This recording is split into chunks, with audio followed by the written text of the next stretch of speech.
ओम शांति। 17 फरवरी की बाबा की मुरली।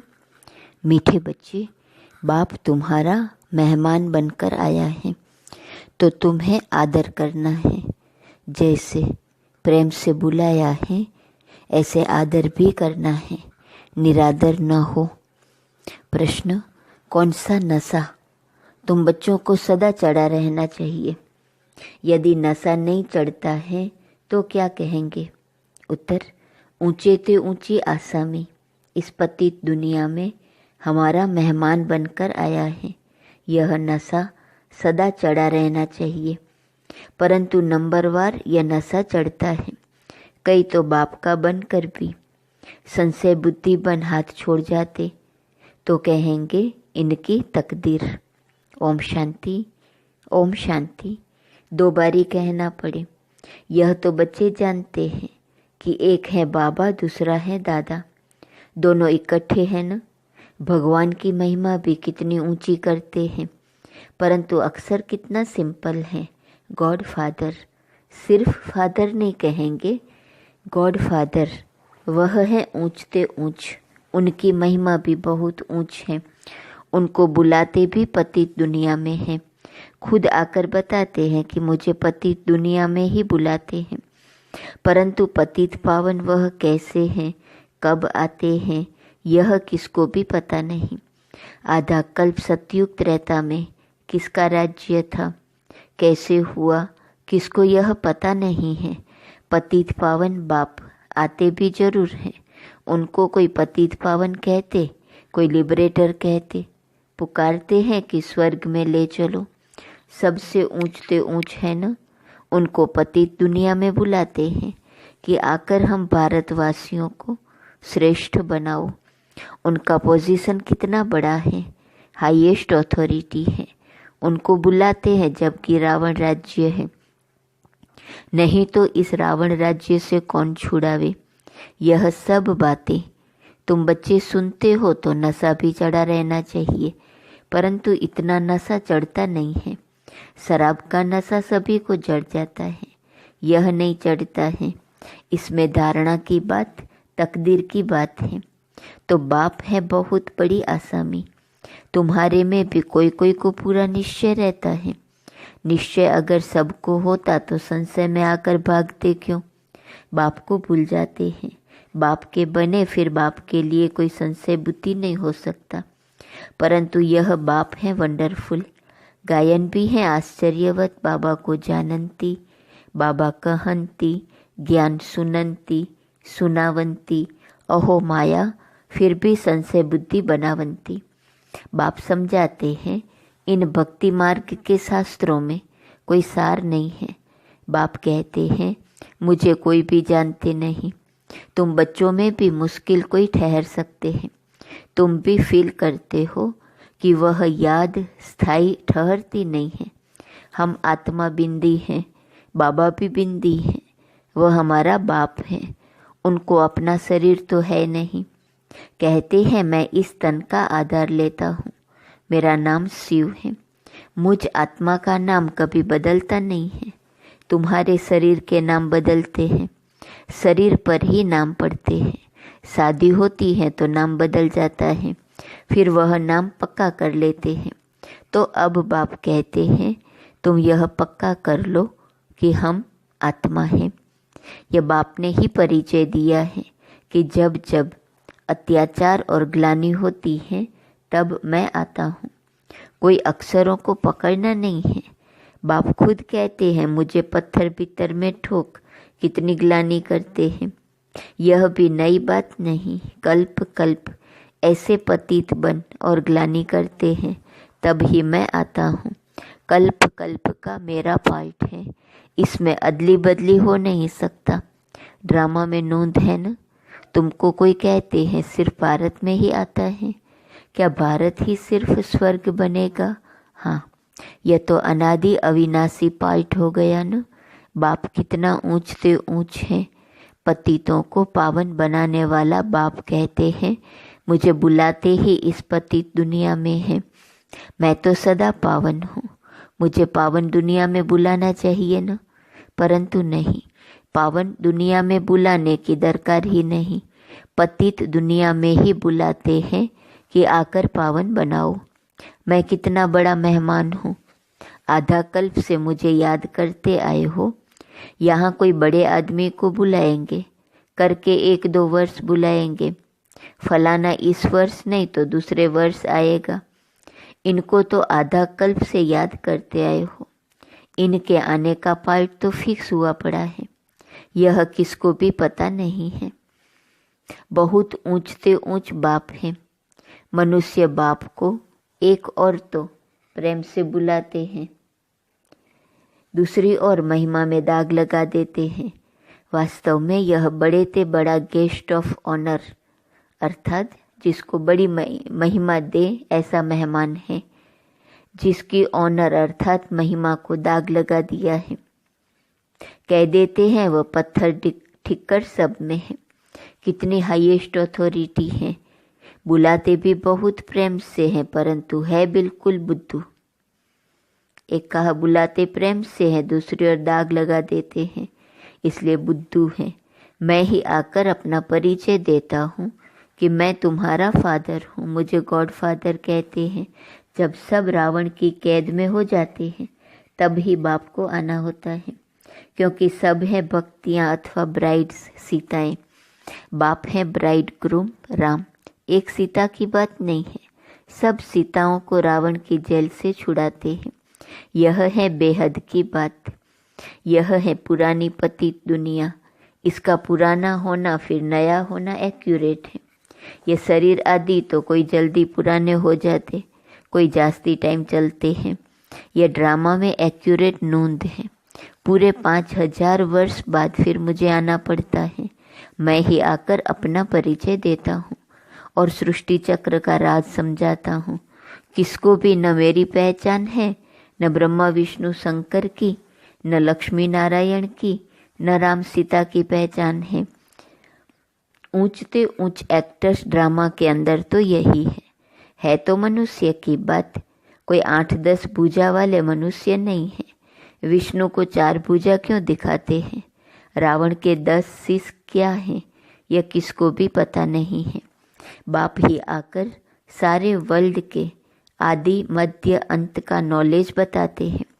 कहते हैं मैं हूँ बड़े ते बड़ा गेस्ट, परंतु गुप्त। यह भी सिर्फ तुम ही जानते हो, परंतु जानते हुए भी फिर भूल जाते हो। उनका कितना रिगार्ड रखना चाहिए, उन्हें याद करना चाहिए। आत्मा भी निराकार, परमात्मा भी निराकार, इसमें फोटो की भी बात नहीं। तुमको तो आत्मा निश्चय कर बाप को याद करना है, देह अभिमान छोड़ना है। तुम्हें सदैव अविनाशी चीज को देखना चाहिए। तुम विनाशी देह को क्यों देखते हो? देही अभिमानी बनो, इसमें ही मेहनत है। जितना याद में रहेंगे उतना कर्मातीत अवस्था को पाए उच्च पद पाएंगे। बाप बहुत ही सहज योग अर्थात याद सिखलाते हैं। योग तो अनेक प्रकार के हैं, याद अक्सर ही यथार्थ है। परमात्मा बाप को याद करने में ही मेहनत है।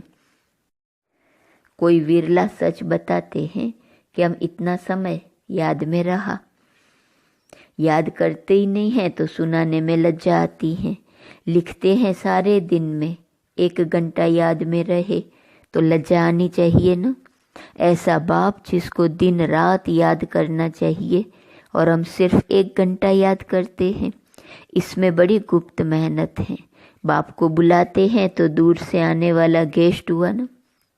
बाप कहते हैं मैं नई दुनिया का गेस्ट नहीं बनता हूँ, आता ही पुरानी दुनिया में हूँ। नई दुनिया की स्थापना आकर करता हूँ। यह पुरानी दुनिया है, यह भी कोई यथार्थ नहीं जानते हैं। नई दुनिया की आयु ही नहीं जानते। बाप कहते हैं यह नॉलेज मैं ही आकर देता हूँ। फिर ड्रामा अनुसार यह नॉलेज गुम हो जाती है। फिर कल्प बाद यह पार्ट रिपीट होगा। मुझे बुलाते हैं, वर्ष वर्ष शिव जयंती मनाते हैं। जो होकर जाते हैं तो उनकी वर्ष ही मनाते हैं। शिव बाबा की भी 12 मास बाद जयंती मनाते हैं, परंतु कब से मनाते आए हैं यह किसको भी पता नहीं है। सिर्फ कह देते हैं कि लाखों वर्ष हुए। कलयुग की आयु ही लाखों वर्ष लिख दी है। बाप कहते हैं यह है 5000 वर्ष की बात। बरोबर इन देवताओं का भारत में राज्य था ना। तो बाप कहते हैं मैं भारत का बहुत बड़ा मेहमान हूँ। मुझे आधा कल्प से बहुत निमंत्रण देते आए हो। जब बहुत दुखी होते हैं तो कहते हैं हे पतित पावन आओ। मैं आया भी हूँ पतित दुनिया में। रथ तो हमको चाहिए ना। आत्मा है अकाल मूर्त, उनका यह तख्त है। बाप भी अकाल मूर्त है, इस तख्त पर आकर विराजमान होते हैं। यह बड़ी रमणीक बातें हैं, और कोई सुने तो चकित हो जाए। अब बाप कहते हैं बच्चे मेरी मत पर चलो। समझो शिव बाबा मत देते हैं। शिव बाबा मुरली चलाते हैं। यह कहते हैं मैं भी उनकी मुरली सुनकर बजाऊंगा। सुनाने वाला तो वह है ना। यह नंबर 1 पूज्य सो फिर नंबर 1 पुजारी बना। अभी यह पुरुषार्थी है। बच्चों को हमेशा समझना चाहिए हमको शिव बाबा की श्रीमत मिली है। अगर कोई उल्टी बात भी हुई तो वह सुलटी कर देंगे। यह अटूट निश्चय है तो रिस्पॉन्सिबल शिव बाबा है। यह ड्रामा में नोंद है। विघ्न तो पड़ने ही है, बहुत कड़े कड़े विघ्न पड़ते हैं। अपने बच्चों के भी विघ्न पड़ते हैं। तो हमेशा समझो कि शिव बाबा समझाते हैं तो याद रहेंगी। कई बच्चे समझते हैं यह ब्रह्मा बाबा मत देते हैं, परंतु नहीं, शिव बाबा ही रिस्पॉन्सिबल है। परंतु देह अभिमान है तो घड़ी घड़ी इनको ही देखते रहते हैं। शिव बाबा कितना बड़ा मेहमान है, तो भी रेलवे आदि वाले थोड़े ही जानते हैं। निराकार को कैसे पहचाने व समझे। वह तो बीमार हो न सके तो बीमारी आदि का इनका कारण बताते हैं। वह क्या जाने इनमें कौन है। तुम बच्चे भी नंबरवार जानते हो। वह सभी आत्माओं का बाप और यह फिर प्रजापिता मनुष्यों का बाप। तो यह दोनों बाप दादा कितने बड़े गेस्ट हो गए। बाप कहते हैं जो कुछ होता है ड्रामा में नूंद है। मैं भी ड्रामा के बंधन में बांधा हुआ हूँ। नूंद बिगर कुछ कर नहीं सकता हूँ। माया भी बड़ी दुस्तर है। राम और रावण दोनों का पार्ट है। ड्रामा में रावण चैतन्य होता तो कहता मैं भी ड्रामा अनुसार आता हूँ। यह दुख और सुख का खेल है। सुख है नई दुनिया में, दुख है पुरानी दुनिया में। नई दुनिया में थोड़े मनुष्य, पुरानी दुनिया में कितने ढेर मनुष्य हैं। पतित पावन बाप को ही बुलाते हैं कि आकर पावन दुनिया बनाओ, क्योंकि पावन दुनिया में बहुत सुख था। इसलिए ही कल्प कल्प पुकारते हैं। बाप सबको सुख देकर जाते हैं। अभी फिर पार्ट रिपीट होता है। दुनिया कभी खलास नहीं होती। खलास होना इम्पॉसिबल है। समुद्र भी दुनिया में है ना। यह 3rd फ्लोर तो है ना। कहते हैं जल में ही पानी पानी हो जाता है, फिर भी पृथ्वी फ्लोर तो है ना। पानी भी तो है ना। पृथ्वी फ्लोर कोई विनाश नहीं हो सकता। जल भी इस फ्लोर में होता है। 2nd और 1st फ्लोर। सूक्ष्म वतन और मूल वतन में तो जल होता नहीं। यह बेहद सृष्टि के 3 फ्लोर हैं, जिसको तुम बच्चों के सिवाय कोई भी नहीं जानते। यह खुशी की बात सबको खुशी से सुनानी है। जो पूरे पास होते हैं उनका ही अतीन्द्रिय सुख गाया हुआ है। जो रात दिन सर्विस पर तत्पर रहते हैं, सर्विस ही करते रहते हैं, उन्हें बहुत खुशी रहती है। कोई कोई ऐसे दिन भी आते हैं जो मनुष्य रात को भी जागते हैं, परंतु आत्मा थक जाती है तो सोना होता है। आत्मा के सोने से शरीर भी सो जाता है। आत्मा न सोए तो शरीर भी न सोए। थकती आत्मा है। आज मैं थक पड़ा हूँ, किसने कहा? आत्मा ने। तुम बच्चों को आत्मा अभिमानी हो रहना है, इसमें ही मेहनत है। बाप को याद नहीं करते, देही अभिमानी नहीं रहते तो देह के संबंधी आदि याद आ जाते हैं। बाप कहते हैं तुम नंगे आए थे, अर्थात अशरीरी आए थे। शरीर रूपी कपड़ा नहीं था, फिर शरीर रूपी कपड़े को छोड़कर अथा नंगे जाना है। यह देह के संबंध आदि भूल जाओ। इस शरीर में रहते मुझे याद करो तो सतो प्रधान बनेंगे। बाप कितनी बड़ी अथॉरिटी है, बच्चों के सिवाय कोई जानते ही नहीं। बाप कहते हैं मैं हूँ गरीब निवाज, सभी साधारण हैं। पतित पावन बाप आया है, यह जान ले तो पता नहीं कितनी भीड़ हो जाए। बड़े बड़े आदमी आते हैं तो कितनी भीड़ हो जाती है। तो ड्रामा में इनका पार्ट ही गुप्त रहने का है। आगे चल आहिस्ते आहिस्ते प्रभाव निकलेगा और विनाश हो जाएगा। सब थोड़े ही मिल सकते हैं। याद करते हैं ना तो उनको बाप का परिचय मिल जाएगा, बाकी पहुंच नहीं पाएंगे। जैसे बांधेली बच्चियां मिल नहीं पाती हैं, कितने अत्याचार सहन करती हैं, विकार को छोड़ नहीं सकते हैं। कहते हैं सृष्टि कैसे चलेंगी। अरे सृष्टि का बोझ बाप पर है कि तुम पर। बाप को जान लेवे तो फिर ऐसे प्रश्न न पूछे। बोलो पहले बाप को तो जानो, फिर तुम सब कुछ जान जाएंगे। समझाने की भी युक्ति चाहिए। अच्छा, मीठे मीठे सिकिलते बच्चों प्रति माता पिता बाप दादा का याद प्यार और गुड मॉर्निंग। रूहानी बाप के रूहानी बच्चों को नमस्ते, रूहानी बच्चों की रूहानी बाप को नमस्ते नमस्ते नमस्ते। धारणा के लिए मुख्य सार, पहली पॉइंट, सदा ही हाईएस्ट अथॉरिटी बाप की याद में रहना है। विनाशी देह को न देख देही अभिमानी बनने की मेहनत करनी है। याद का सच्चा सच्चा चार्ट रखना है। दूसरी पॉइंट, दिन रात सर्विस में तत्पर रह, अपार खुशी में रहना है। तीनों लोकों का राज सबको खुशी से समझाना है। शिव बाबा जो श्रीमत देते हैं उसमें अटूट निश्चय रखकर चलना है।